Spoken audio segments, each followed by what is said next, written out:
So, hello and welcome to our latest episode of the Kip and Kin podcast, Stories from the Hospitality Industry. I'm really happy to welcome Azher here to tell us all about the ups and downs that have brought him to where he is in and what makes the hospitality industry so special. So, hi, thank you for coming and joining me with this conversation. So, can we just start with an introduction to who you are and what you do? Hi, Cassie. Thanks a lot for inviting me. My name is Azher Rubbani, and I am actually a digital marketer, and I'm involved in helping people reskill into the reskill or transform into the digital world from what I call the traditional world.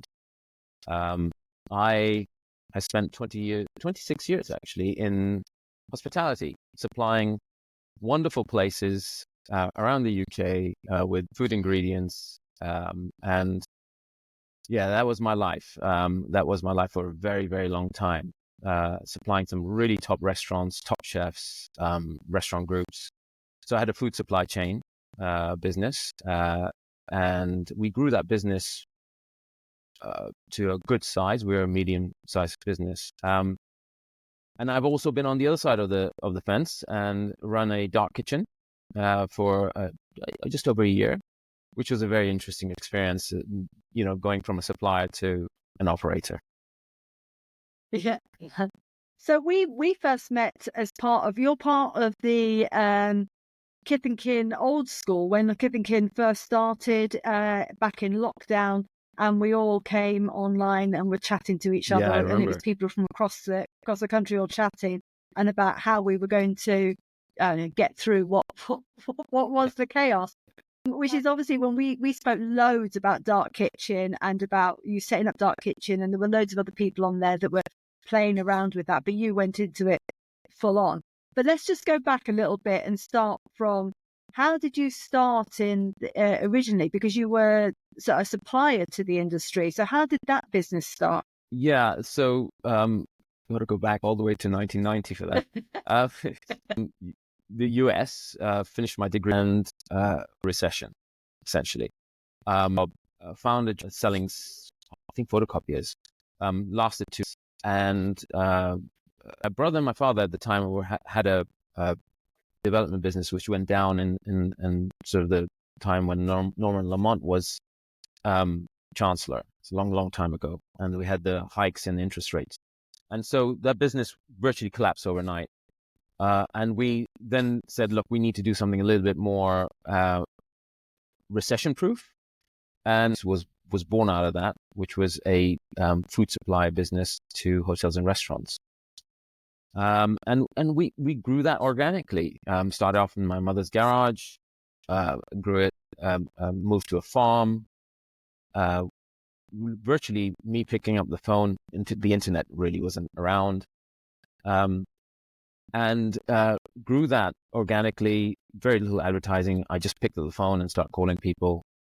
And yeah, that grew to a £50 million business.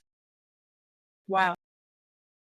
Yeah, wow. So that's So I remember those days without the internet, because I started my businesses then, and my kids look at me and go, "What do you mean, no internet?" I go, yeah, Yellow Pages is how you did it.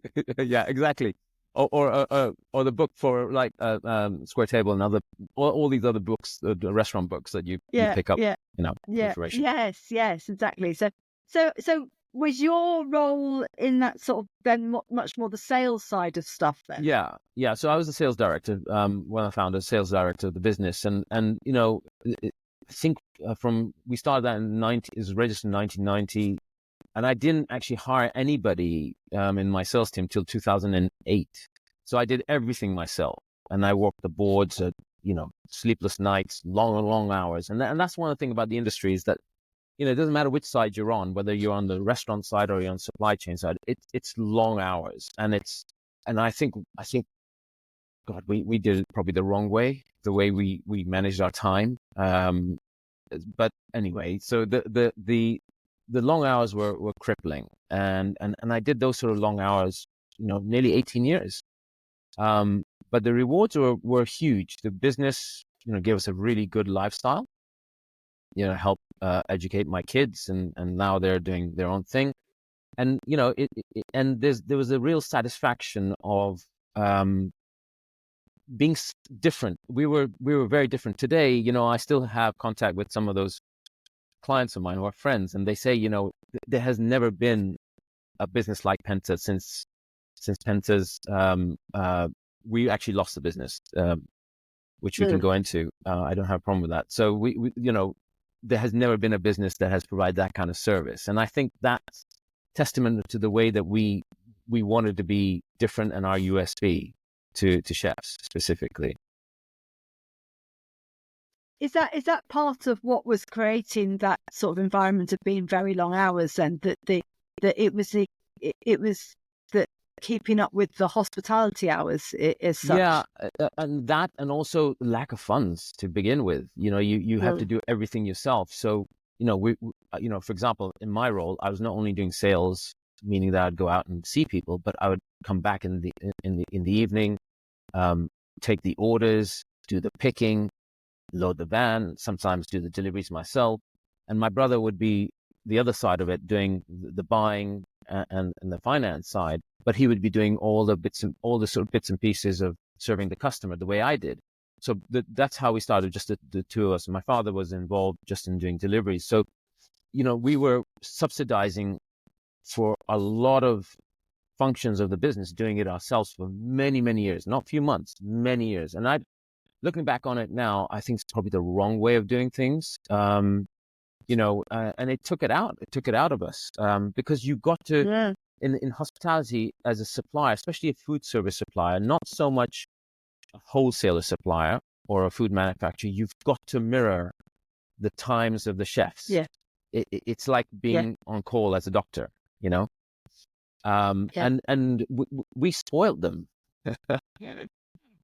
we really did spoil them in the service that we provided, but there was an element of satisfaction in solving a problem for them. They and the funny thing is, when I used to go and see chefs, the price was never at the top of the demand list. What they wanted was that they wanted somebody, firstly, their credit notes to be there, virtually as and when, because they do they run week by week.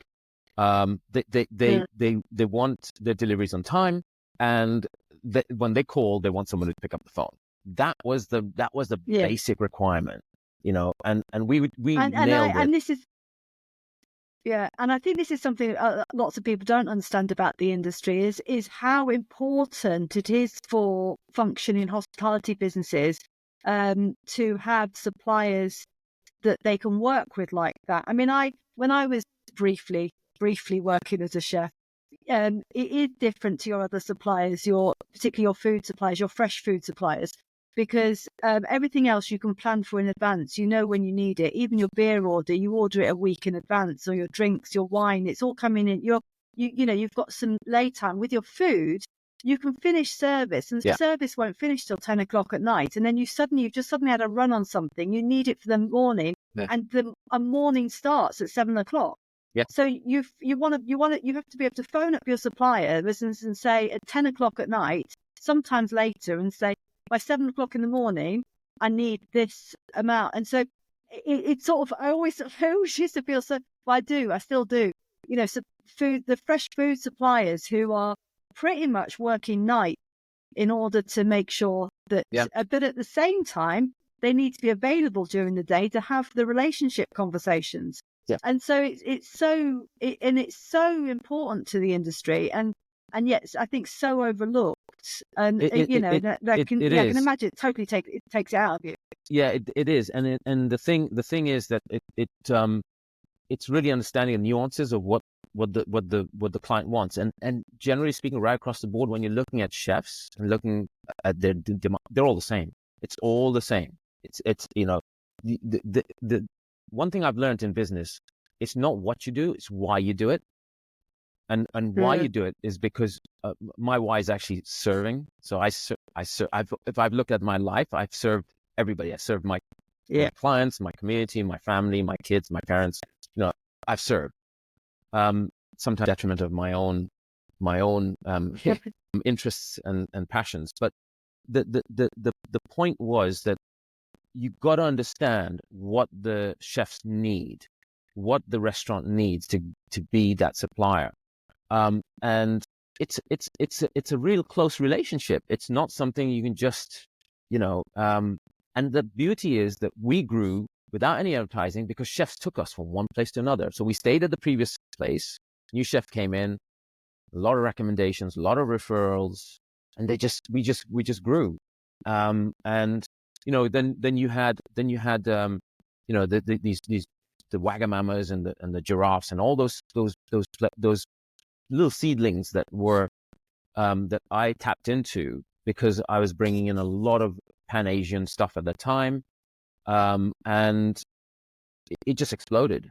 It absolutely exploded, and because these things were these little brands were growing, people pouring money into it, and we rode that wave with them. I mean, it's phenomenal. If you think about it, I was one guy in sales for nearly 17, 18 years, managing potentially about, I don't know, 2,000 accounts. I mean, Yeah. Wow. without the internet, Wow. without all that technology, it was, Yeah. it was hard. So you've alluded to the fact that all of this sort of came tumbling down. What happened? Yeah, we had August 2018, bank holiday Friday. So busy time.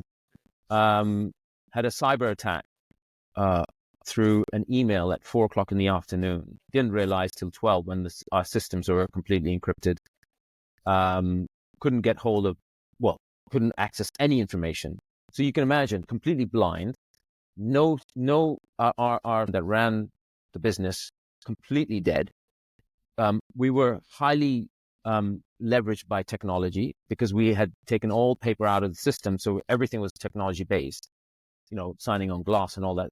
All our stock sat based on picking lists digitally.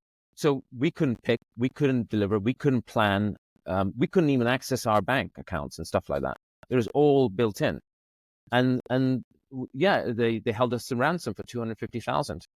Wow. And over that weekend, really, the business died. But over the next 6 months, we bought the trade and assets out in November, brought the liquidators or the administrators in rather, and we bought the trade and assets out by March 2019. I mean, it died. So we went through it twice. And I mean, I think one of the hardest things is having those conversations in November of 18 with clients and chefs, and I mean, and saying, look, I can't serve you anymore. I'm not, and I came from a space of trying to help them so that they don't suffer because of me, because of my business. So especially those ones who were very, very key, we were key to them. I mean, all customers are important, but those were very key. We were key to them. I helped them set up accounts. I helped them give them the lists, prices, just because I knew that it was gone. I mean, my business was gone. That was it. Yeah. And that was hard. That having those conversations with those people. I mean, we grew up together, effectively 20 years, 25 years. These people were young when I was young, and they were growing old as I grew older. So it was a real, it was a difficult separation, really tough. It must have been absolutely heartbreaking. And I guess it didn't end there. It did. No, it didn't. But the repercussions Cassie, you know what? continued. There's two sides to this coin. One side was heartbreaking, as you say. The other side was relief, because I had fallen in love. I've fallen out of love with the industry, not because of the industry, but because of there's something inert in me that was very unhappy about my situation. I should have. You talk about the mistakes.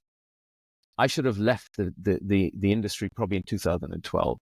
There were 3 different windows that I had opportunity to do something else, and I didn't do it. And we can touch upon this later, but you opportunities come in front of you, and sometimes what happens, fear drives us to not to do those things, and then you're left with regret.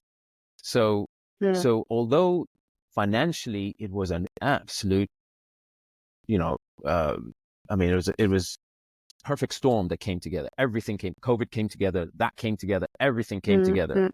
And it was hard, losing the family business, losing my marriage, my house, being estranged with my children.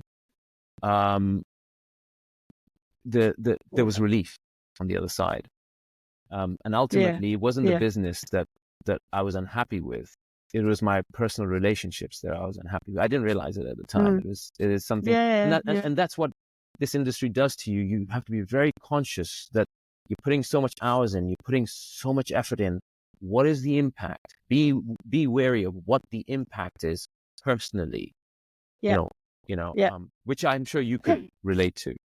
Oh, absolutely. I mean, because I think I think that I had a business that collapsed as well, different reasons, but in a very similar way. And I lost my two businesses, and my family home, and had to start all over again. And I guess I just took it in my stride as just actually that's just part and parcel of what you do. You take the risks. Sometimes it doesn't work out, and you just carry on and start something new. But actually. And I have people ask me all the time, do you have any regrets?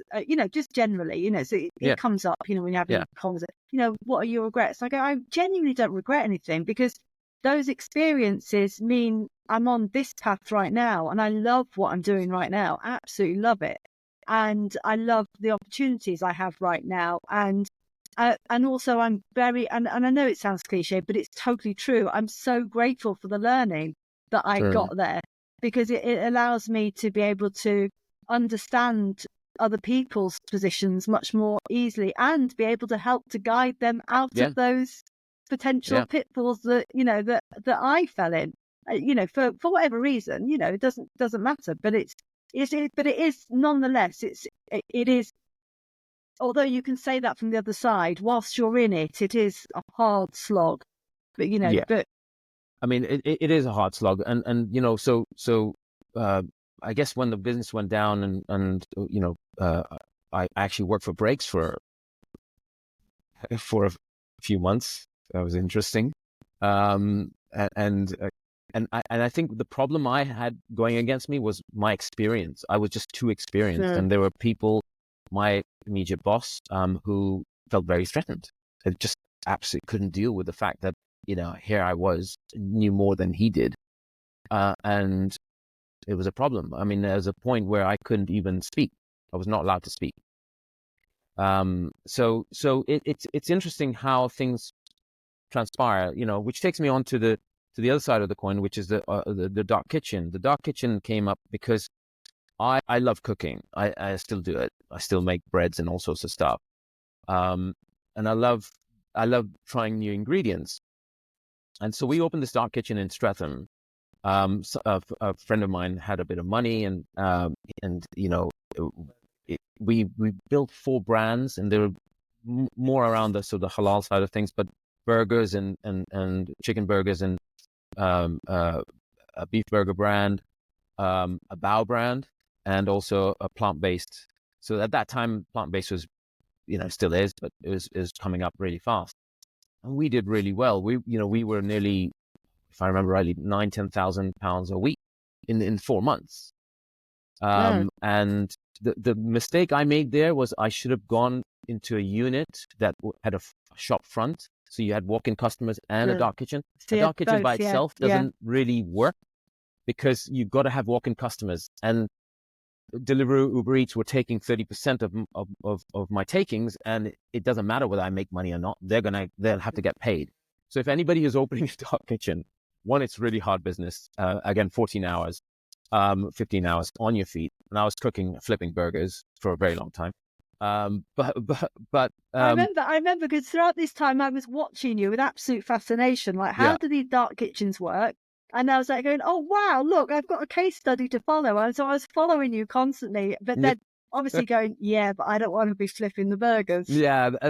And but it's really fascinating. It was a huge learning curve. And we branded quite well. I got these really quirky, packaging is really important. and has to be recyclable and sustainable type packaging. So I said to my brother, I said, I don't want brown packaging. So all my burgers are in black boxes. I mean, they were really chic, really nice. Brown. One of the things on my relationship really quickly, I did my older brother for 30 years, and he ran Penta. And this time I said, look, I'm going to run this. You're going to have to take a back seat on it. And that was fine. But I realized actually I need to disengage with my brother completely financially, because if I keep on that track, I'll fall out with him, because there was so much water under the bridge after Penta going down. And so two things, there were two reasons why I closed the business down.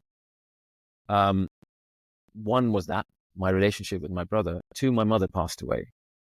And suddenly she went in for an operation at Brompton Hospital, and she'd never made it out, and that completely just took the wind out of the sails, and I didn't want to do that anymore. And I'm glad I shut it down, because I was on the cusp of actually getting more investment in, and I thought, I don't have any time for myself at all. And by that time, the house was being sold and my kids were pretty estranged.